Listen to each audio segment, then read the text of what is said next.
Sloan, bonjour, ça va? Bonjour, oui. Ça va, ça va. Bien? Oui, bien. Sloan, si je vous dis Guyane, Guyane, mon enfance. Toute mon enfance, en fait, est là où tout a commencé. Je suis né là-bas et c'est là que j'ai commencé le foot.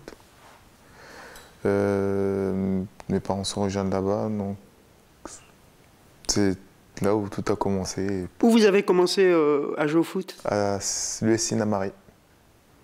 Ma mère, était enseignante là-bas, donc j'ai commencé le football là-bas, ouais. Alors, départ pour la métropole? Départ pour la métropole, je suis arrivé en métropole à 10 ans. Et j'ai fait 3 ans où sont mes parents, là, à Birac, à Marmande.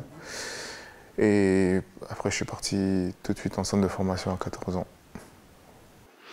14 ans, centre de formation, et après? Où j'ai fait toutes mes classes de formation au foot là-bas, à Sochaux. Et voilà, hein, je suis devenu professionnel là-bas. Sochaux, après c'est le départ le prêt. Il y a le fameux prêt à Clermont, hein? J'ai eu Sochaux, après j'ai été prêté une année à Clermont, après j'ai reprononcé à Sochaux, et après j'ai été transféré en Belgique. Puis 8 mois après, je me suis fait prêter à Caen, puis reprêté à Guingamp, et Guingamp a levé l'option d'achat et je suis pour 3 ans à Guingamp.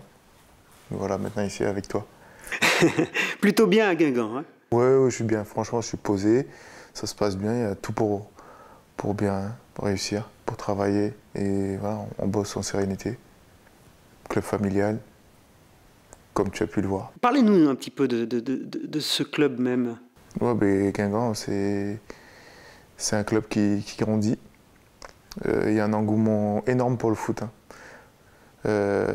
C'est une ville de 8 000 habitants, donc on va dire que le stade, quand il est plein, c'est 2 fois le stade, quoi. C'est que c'est un peu bizarre, mais bon, c'est Guingamp qui veut ça, et je vois qu'il y a un très très grand engouement ici. Quand on voit la présentation des joueurs, il y a plus de 3000 personnes qui viennent voir, qui sont les nouvelles recrues, les joueurs. Ça, c'est énorme, c'est beau. Le public, tout le temps à fond. Et franchement, c'est magnifique. Sloan, j'ai envie de dire, moi, qu'il y a deux Sloan Priva. Il y a le Sloan Priva qui joue à Guingamp et le Sloan Priva qui est en sélection. Comment peut-on expliquer que, quand on parle de vous à Guingamp, on me dit « Ouais, mais il manque de confiance en lui. On le sent encore, il lui manque encore un petit peu de confiance pour exploser. » Qu'est-ce que vous dites de ça? Alors qu'en sélection de Guyane, on vous sent vraiment dans votre élément, vous êtes un leader, quoi. Un leader, non, je suis pas. Non, déjà, de nature, je suis pas quelqu'un de leader. Et on m'a toujours reproché ça depuis que je suis professionnel, que j'ai manqué de confiance en moi dans le foot, là. Mais c'est ma nature qui veut ça. C'est vrai qu'il faut que je force les choses. Et voilà, mais bon, quand je vais en sélection, je suis sûr que je me lasse plus, et c'est sûr que je me dis dans ma tête que il faut que j'aide, il faut que je prouve, surtout prouver, parce que quand on vient d'un club professionnel et on vient en sélection de Guyane, il faut montrer l'exemple, il faut être irréprochable. Et je me mets entre guillemets cette pression-là pour être très très performant, pour montrer aux coéquipiers qu'ils peuvent compter sur moi et que je ferai tout pour les aider pour atteindre les objectifs. Donc c'est sûrement ça, et voilà, mais bon. On se refait pas. On se refait pas, c'est difficile, c'est ma nature, je suis comme ça. Et c'est dur d'aller contre sa nature quand même, mais bon. Je me force. Le coach Comboiré me le dit, il me le redit encore, que si j'avais plus confiance en moi encore, je pourrais aller. Mais bon, ça vient, je travaille dessus et on verra, hein. Vous avez quel âge? J'ai 27. 27. Ouais. Bon, il est plus que temps, quoi. Plus que temps, mais c'est là, c'est maintenant ou jamais. Cette aventure avec les Yanadoko, c'est une sacrée aventure, hein, non? Comment vous la vivez? Comment vous l'avez vécu? En fait, faut bien le rappeler, hein, vous n'êtes pas là souvent, vous n'avez joué, vous n'avez joué que 2 matchs et 30 minutes, c'est ça? Oui, oui, j'ai joué que 2 matchs et 30 minutes. C'est vrai que c'est la toute première fois quand je suis venu pour jouer contre le Honduras, c'était un nouveau départ, ça a tout déclenché. Et c'est vrai que j'avais une appréhension parce que quand tu viens de métropole, d'un club de Ligue 1, t'es pointé du doigt. Donc t'es obligé d'être performant et montrer que tu... Il y avait autant de pression que ça? Franchement, non, franchement, j'ai pas ressenti parce que je suis arrivé libéré, pas libéré, mais je me suis pas mis des pressions sur les épaules. J'ai joué mon football et après, tant mieux, ça s'est très bien passé. Et puis voilà, mais après, j'ai connu de nouvelles personnes, on m'a bien intégré dans l'équipe, dans le groupe. Donc c'est ce qui a fait qu'après je me suis éclaté et maintenant je me sens très bien là-bas parce que j'ai appris à connaître du monde et de très bonnes personnes et franchement quand je viens en sélection, je dis pas que je revis, mais c'est un autre quotidien et c'est ce qui fait que je me sens bien là-bas.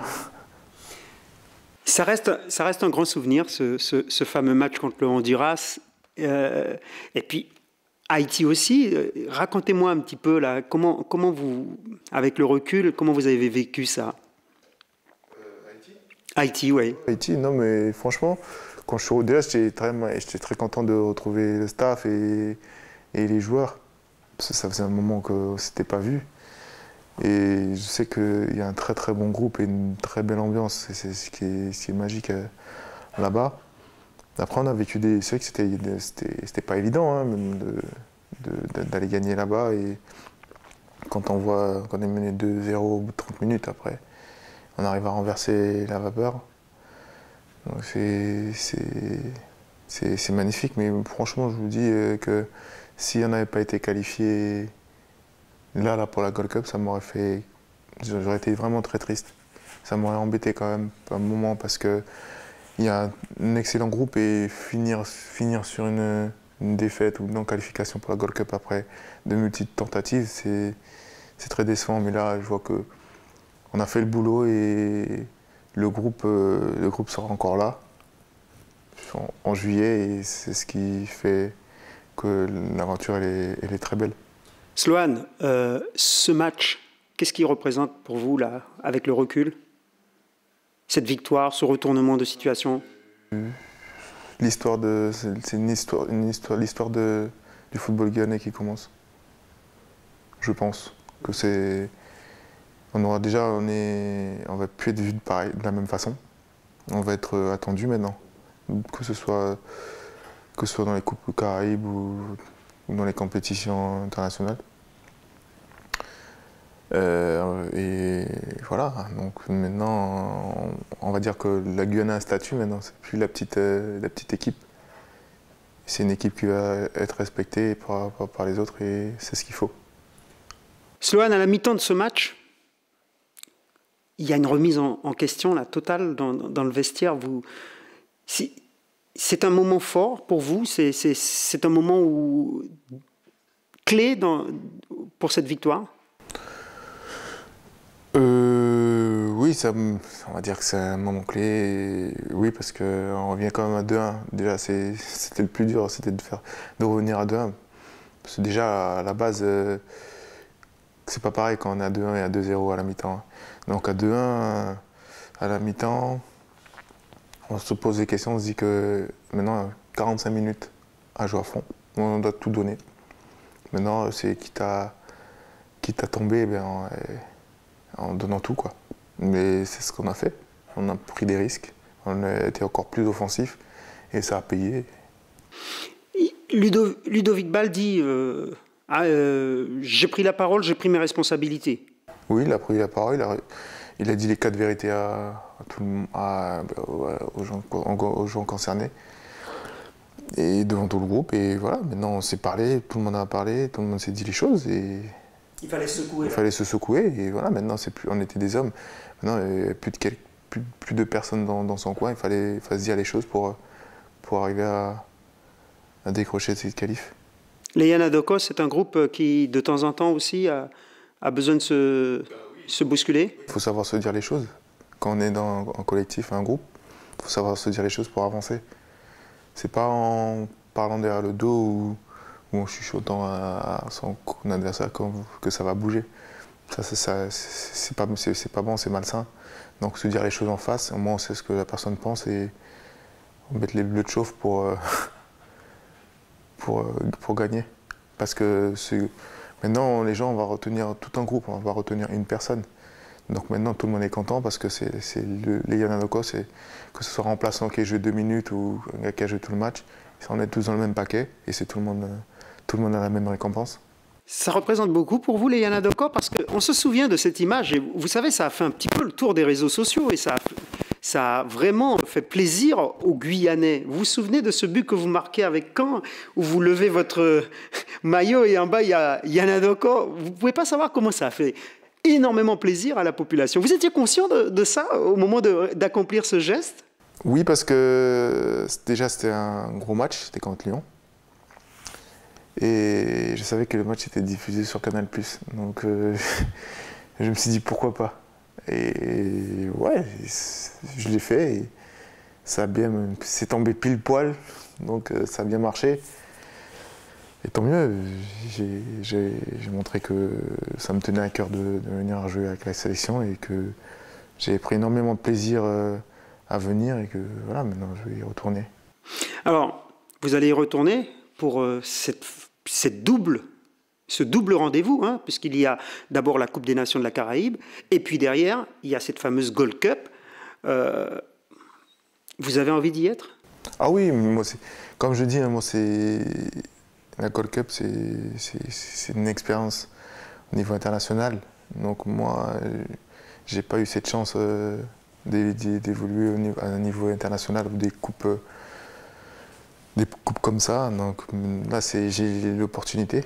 Maintenant, on verra ce qui va se passer. Mais moi, je suis au top pour vivre des moments comme ça. Parce que des moments comme ça, on n'en a pas souvent dans une carrière. Et là, il y a l'opportunité de découvrir une compétition. Attention au micro. Aïe, pardon. De découvrir une compétition internationale comme ça. Et c'est surtout avec des gros clubs. Et voilà, c'est une expérience à vivre. Franchement, des tournois comme ça, c'est quelque chose. Je pense qu'après, on pourra se dire, ah purée, oui, je l'ai fait la Gold Cup, oui, ça c'est voilà.